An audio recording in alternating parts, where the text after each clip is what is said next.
వి gold trusted gold buyers తాకట్టులో ఉన్న బంగారాన్ని విడిపించి ఈ రోజు ఉన్న మార్కెట్ ధరకే కొనబడును. మరిన్ని వివరాలకు సంప్రదించండి 7771077720. రాష్ట్రాలు దేశం వ్యవస్థ అనుకుంటాం. ఇక్కడ మున్సిపల్ ఆఫీసులో కూర్చున్నాం, స్కూల్లో కూర్చున్నాం, లేకపోతే ఒక ఆఫీసులో కూర్చున్నాం. ఈ డెవలప్మెంట్ చేసాం, ఆ డెవలప్మెంట్ చేసాం. ఎస్సీలకి ఎంత ఫండ్ వచ్చింది, ఎస్టీలకి ఎంత ఫండ్ వచ్చింది, మైనారిటీకి ఎంత వచ్చింది, రైతులకి ఎంత వచ్చింది, ఇవన్నీ కూడా ఈ రోజు మనం చేసిన కార్యక్రమాలన్నీ కూడా ఈ రాజ్యాంగంలో పొందుపరిచి అమలుపరిచింది అని చెప్పి కూడా మీకు అందరూ కూడా తెలియజేస్తారు. సో అదే ఈ రోజు ఒక విశిష్టమైన రోజు. సో అందుకని ముఖ్యంగా ఈ కార్యక్రమం ఇది మొక్కుబడి కార్యక్రమం కాకూడదు అనేది ముఖ్యమంత్రి గారి నిర్ణయం ఈరోజు. ఎందుకంటే పల్నాడులో మనం చూస్తే పూర్తిగా వ్యవసాయ ఆధారిత ప్రాంతం. మనం పత్తి, మిర్చి, ప్యాడీ ఈ 3 పంటలు ఎక్కువగా పండిస్తున్నాం. ఇక వాణిజ్య పంటలు కూడా కొన్నిసార్లు ఇప్పుడు కొత్తగా వస్తూ ఉన్నాయి. కానీ ప్రకృతి కన్నారు చేస్తాయి, ప్రకృతి విలయతాండం చేస్తాయి. చేతికి వచ్చిన పైరు కూడా డ్యామేజ్ అయిపోతూ ఉంది. పెట్టుబడులు పెట్టి, అప్పులు తెచ్చి, బ్యాంకుల్లో లోన్ తీసుకొని, బంగారం తాకట్టు పెట్టి పండించిన రైతన్న కష్టం ఉసురుమంటా ఉంది. అందుకనే ముఖ్యమంత్రి గారి ఉద్దేశం ఏంటంటే ప్రకృతి కన్నర చేసిన, ప్రకృతి వైపరీత్యాలు వచ్చినా కట్టుకొని నిలబడే పంటల్ని, నష్టం లేని పంటల్ని, లాభసాటి పంటల్ని మనం వేసుకున్నట్టయితే మనకి బాగుంటుందనేది కూడా ముఖ్యమంత్రి గారి ఉద్దేశం, ప్రభుత్వ ఉద్దేశం. ఆహారంలో పురుగు మందులు శాతం పెరుగుతుంది. ఇలాగ మనం మిర్చి ఎగుమతి చేస్తా ఉంటే కొన్ని దేశాలు రిజెక్ట్ చేస్తా ఉంది టెస్ట్ చేసుకొని. సో దీన్ని కూడా మనం నియంత్రించాల్సిన అవసరం ఉంది. సో గాడిలో పురుగు మందులు, చిల్లీస్ లో పురుగు మందులు, కూరగాయల్లో పురుగు మందులు, కల్తీ చూస్తే అన్ని కూడా కల్తీమయం అయిపోయే పరిస్థితిలో ఈరోజు ఫ్రూట్స్ కూడా తినాలంటే వాటి కూడా కలర్ వేయటం, లేదా మామిడి పండ్లు అయితే త్వరగా చేయటం, తర్వాత ఇవన్నీ కూడా మనకి సమస్యలుగా ఉన్నాయి. సో అందుకని ప్రతిదీ కూడా మన ప్రభుత్వం కేర్ తీసుకొని ఈ కల్తీ విషయంలో కూడా కఠినమైన చర్యలు కూడా తీసుకుంటా ఉంది. ఈ ఆహార ధాన్యాల్లో కూడా పురుగు మందుల వాడకాన్ని తగ్గించి సేంద్రియ వ్యవసాయం ద్వారా మనం చేయొచ్చు. దీని ద్వారా మనం ఆరోగ్యం కూడా మరి రక్షించుకోవచ్చు. అందుకని మనందరం కూడా ఒకటి చేయాలి. మీరు నాకు ఒక 2 ఎకరాల పొలం ఎక్కడన్నా కౌలుకి ఇప్పిస్తే నేను కూడా ప్యాడీ కానీ, కూరగాయలు కానీ, ఫ్రూట్స్ కానీ, అదేవిధంగా పాలు, గొర్రెలు, మేకలు, పాడి గేదెలు ఇవన్నీ పెట్టుకుంటే ఏంటంటే మన ఇంట్లో మన కంట్రోల్లో ఉంటాయి. ఎవరో ఎక్కడో పండించిన దాంట్లో ఏమున్నాయో మనం తినే బదులు మన పురుగు మందుల శాతం లేకుండా సేంద్రియ వ్యవసాయ పద్ధతుల ద్వారా మనం చేసుకున్నట్లయితే మనం కూడా చేయొచ్చు. మంచి ఆవులను కూడా పెంచుకోవచ్చు, ఆవులను పూజించాలి, అది మన సంప్రదాయం కూడా. మహిళలు చాలా బాగా ఈ సౌకర్యాన్ని ఉపయోగించుకుంటున్నారు. గతంలో ఆర్టీసీ బస్సుల్లో స్త్రీలను గౌరవిద్దాం, వాళ్ళకి కేటాయించిన సీట్లలో వాళ్ళని కూర్చొనిద్దాం, ఇది రాసి వాళ్ళకి మీరు చూశారు కదా. ఇప్పుడు రివర్స్ అయింది చంద్రబాబు నాయుడు గారు. వాళ్ళు పురుషులను గౌరవిద్దాం, వాళ్ళకి కేటాయించిన సీట్లలో వాళ్ళని కూర్చొనిద్దాం, ఇది రివర్స్ వచ్చింది. అందుకని మీరు కూడా మహిళలు కూడా చంద్రబాబు గారు చెప్పారు కరెక్టే, కానీ మీరు కూడా మమ్మల్ని కొంచెం గౌరవించాలా. సీట్లలో కూర్చొని మాకు కేటాయించిన సీట్లలో పురుషుల్ని అది కూడా మీరు గుర్తుపెట్టుకోవాలని చెప్పి కూడా తెలియజేస్తా ఉన్నాం. సో ఈరోజు మహిళా శక్తి అజేయమైన శక్తిగా మారింది. 1 కోటి మంది డ్వాక్రా మహిళలు మన రాష్ట్రంలో ఉన్నారు. నాతో సహా చాలా మంది కాదు 90%. నేను చెప్పిన ఈ రాగులు, జొన్నలు, సద్దులు, కూరలు ఇవే మనం తిన్నాం. నేను కూడా చిన్నప్పుడు చదువుకునేటప్పుడు మా తాత వాళ్ళు కూడా ఇవే తిన్నాం. కానీ ఆ రోజు ఇదేదో సామాన్య ప్రజలు తినే ఫుడ్. ఆ రోజు చెప్పాడు మరి రైస్, దాన్ని ఏమంటారు, ఆ రోజు దేవుడు అన్న అంటారు. ఆ రోజు తింటే అది దేవుడు అన్నారు. ఈరోజు అది ఇవ్వడం తింటే షుగర్లో బీపీలు వస్తాయి. సో రివర్స్ లో మళ్ళీ ఈ రాగులు జొన్నలు సదులు కొరలకు వెళ్తా ఉన్నాం. ఇప్పుడు అది 5 స్టార్ భోజనం అయిపోయింది.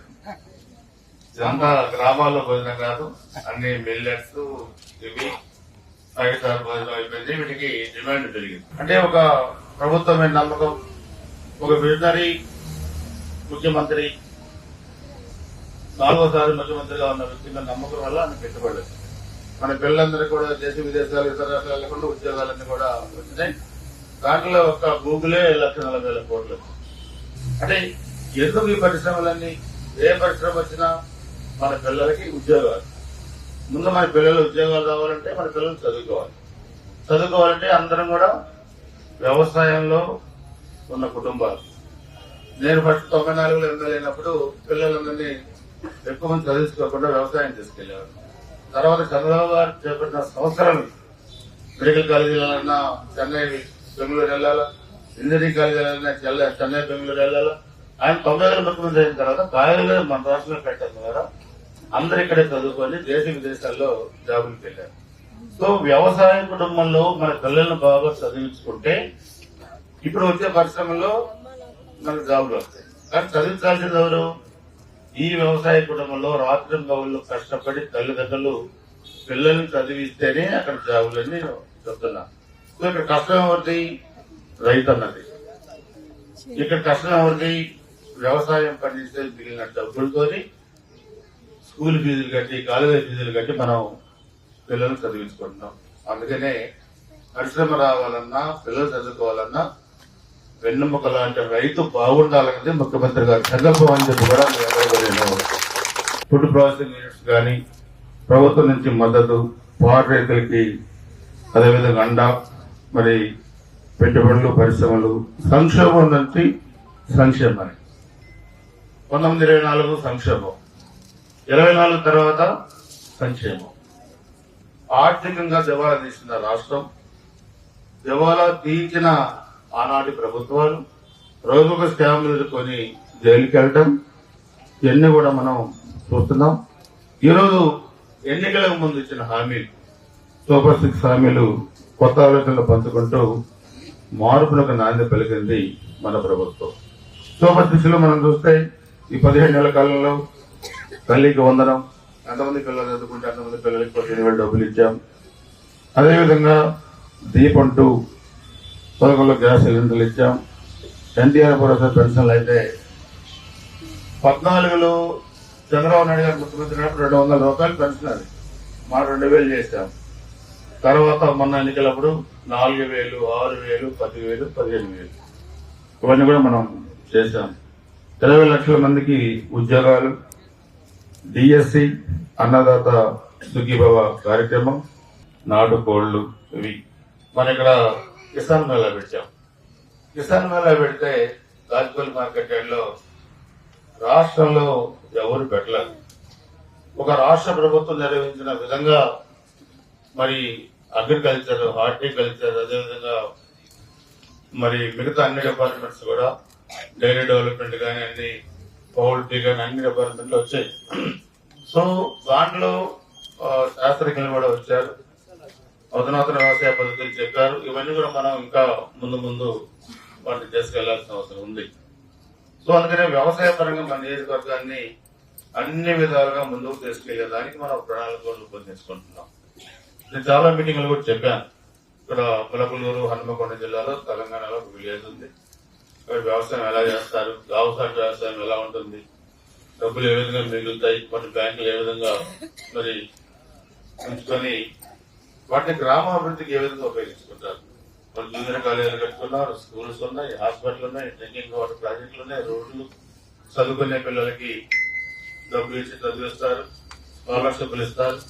అందుకని అక్కడే ఎందుకు చేస్తున్నారు, మనం ఎందుకు చేయలేకపోతున్నాం అనేది కూడా నా ఆలోచన.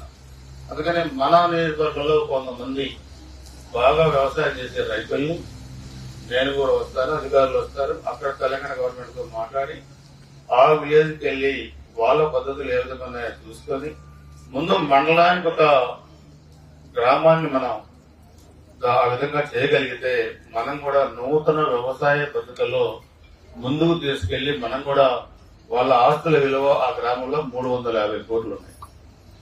సో ఈ విధంగా ఆర్థిక పరిపుష్టి కావడానికి వ్యవసాయ పద్ధతులు ఏ విధంగా ఉపయోగపడతాయో మనం ఈరోజు ఇంకా వాటిని కూడా పెంపొందించుకోవాల్సిన అవసరం ఉంది. నీటి లభ్యత కావాలి, ఒకటి వర్షాధారం, లేకపోతే మన నియోజకవర్గంలో కెనాల్స్ ఉన్నాయి, ఆ కెనాల్స్ లో చివరి భూమి వరకు మనం నీటిని తీసుకెళ్లాలి. 19 మధ్య చూస్తే ఒక కాలువ రిపేర్ చేయలేదు. మన 24 అధికారం వచ్చిన తర్వాత నేను గారెంబడి వెళ్తామంటే చూశాను. అసలు చూస్తే నాకే చూడాలనిపించలే.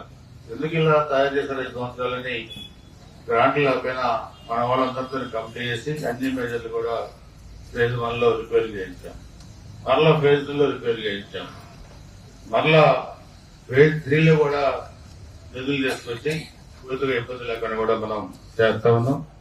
అదేవిధంగా లింక్ రోడ్స్ కూడా 5 సంవత్సరాల్లో ఒక లింక్ రోడ్ కూడా ఇవ్వలేదు.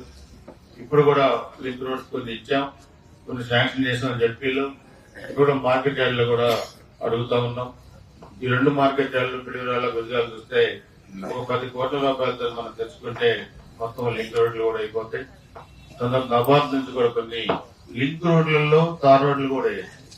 అది కూడా ముఖ్యమంత్రి గారితో మాట్లాడి దానికి 2 కూడా తీసుకొచ్చే ఏర్పాటు చేస్తామని చెప్పి కూడా మీకు తెలియజేస్తున్నాను. కుటుంబాల్లో బాగుండటం కోసం మన ప్రభుత్వం ఒక విడుదల లీడర్ కాబట్టి ముఖ్యమంత్రి గారు కానీ, ఉప ముఖ్యమంత్రి పవన్ కళ్యాణ్ గారు కానీ, అదేవిధంగా మీరు చూస్తే భారతీయ జనతా పార్టీ ఎన్డీఏ ప్రభుత్వం, కేంద్ర ప్రభుత్వ సహకారంతో ఇవన్నీ కూడా మనం చేస్తా ఉన్నాం.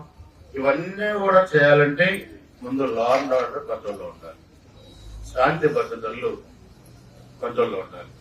అరాచకం 1924 మధ్య 11 మంది కార్యకర్తలు ఇక్కడ చనిపోయారు, తెలుగుదేశం కార్యకర్తలు. 8 మంది మైనింగ్ మొదలుపడి పిల్లలు చనిపోయారు, 60 మంది కాల్చుతో ఎదురుకొట్టారు, ఆస్తులు ఆక్రమిస్తున్నారు. ఒక అరాచకం మాది 30 ఏళ్ళు అధికారం అని చెప్పి అరాచకం చేస్తే 151 నుంచి 11కి వచ్చారు. సో ఈ రోజు నేను ఆలోచించేది 14-19 మంది అధికారులు ఉన్నప్పుడు అరాచకాలు, అత్యారాజకీయాలు ఈ రోజు కూడా నేను వద్దంటున్నా. మీరు కూడా బాగా సహకరించారు, మీలో కోపం ఉంది, మీరు పెట్టిన అవమానాలు కూడా నాకు తెలుసు. కానీ వాళ్ళు చేసినట్టు మనం చేస్తే వాళ్ళకి మనకు తేడా ఉండదు. ఇప్పుడు డెవలప్మెంట్ మీద ముందుకెళ్దాం. కష్టపడ్డ కార్యకర్తకి ఎలా న్యాయం చేయాలో చేస్తున్నాం, ఇంకా చేస్తాం. తప్పకుండా కష్టపడ్డ ప్రతి ఒక్క నాయకుడికి, కార్యకర్తలకి రాబోయే స్థానిక సంస్థల్లో తప్పకుండా గుర్తింపు ఉంటుంది, విలువ ఉంటుంది. దాన్ని మీరు గుర్తుపెట్టుకోవాల్సిన అవసరం కూడా ఉంది. అయితే రాష్ట్ర ప్రభుత్వం నుంచి వచ్చే ప్రతి సంక్షేమ కార్యక్రమాన్ని నేను మీకు ఎన్నికల ముందు కూడా చెప్పాను. వాళ్ళు చేసిన తప్పు మనం చేయదు. సరాలు నుంచి వచ్చిన తెలుగుదేశం కార్యకర్త పెన్షన్ ఆపేస్తారు, మనం చేయొద్దని ఎన్నికల ముందు కూడా చెప్పాం. ఇప్పుడు కూడా అదే చెప్తున్నాను. ఎక్కడ కూడా రాజకీయాలు వేరు, ప్రభుత్వం నుంచి వచ్చే సంక్షేమ కార్యక్రమాలు వేరు. అందరూ కూడా పేదవాళ్ళకి ఇవ్వండి, పార్టీలకు అతీతంగా ఆదుకోండి. ముఖ్యమంత్రి సహాయ నిధిలో మరి హెల్త్ పరంగా చూస్తే ఇప్పటికి 5 కోట్ల రూపాయలు ఇచ్చాం. దాంట్లో 40% మంది వైసీపీ వాళ్ళు ఉన్నారు. ఒకరి పెరాలసిస్ వచ్చిన వాళ్ళు, ఒకరి హార్ట్ ఆపరేషన్, ఒకరి మెదడులో ఆపరేషన్. ఇవన్నీ కూడా మనిషి ఆ విధంగా తయారైన తర్వాత పార్టీలు కూడా మనం కూడా చూడలేం. సో అందుకని మనం ఈ ఆరోగ్య పరిరక్షణలో వీలైనంత వరకు మనం ముఖ్యమంత్రి సహాయ నిధి కూడా డబ్బులు ఇప్పిస్తా ఉన్నాం. సో అందరూ కూడా మీరు ఉపయోగించుకోండి. ఒక మంచి ప్రభుత్వం మనకి అధికారంలో ఉంది, మంచి మెజారిటీ లీడర్ ముఖ్యమంత్రిగా ఉన్నారు. సో మనం మన గుజరాల నియోజకవర్గాన్ని అధికారులు మనం ప్రజల సహకారంతో, ప్రజల ఆశీస్సులతో అభివృద్ధిలో ముందుకు తీసుకెళ్దామని చెప్పి కూడా తెలియజేసుకుంటూ ఒక మంచి కార్యక్రమం ఈరోజు రాష్ట్ర ప్రభుత్వం పెట్టిన కార్యక్రమంలో అందరూ పార్టిసిపేట్ చేయడం, అదేవిధంగా అధికారులు పార్టిసిపేట్ చేయడం. ఈరోజు విశిష్టమైన రోజు రాజ్యాంగ దినోత్సవం రోజు కూడా మనం పండుగని ఇక్కడ గ్రామంలో మనం పెట్టుకున్నాం. ఈ కార్యక్రమాన్ని సక్సెస్ చేసిన అందరికీ, వేదిక మీద ఉన్న పెద్దలు, అధికారులు, మీకు ముఖ్యంగా మహిళలకి అందరికీ తెలిపిన హృదయపూర్వక నమస్కారాలు, ధన్యవాదాలు. జై Hind. Local to global news at your finger tips. మీ చేతిలో ఒక ఆయుధం. Download R TV app. Media legend Ravi Prakash is back.